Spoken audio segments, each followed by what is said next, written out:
ত্যাগের মধ্যে আজকের এই স্বাধীনতা অর্জন করেছে।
ত্যাগের মধ্যে আজকের এই স্বাধীনতা অর্জন করেছে।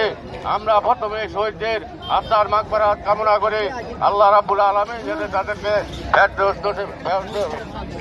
জান্নাতুল ফেরদৌস নসিব করে, আমিন।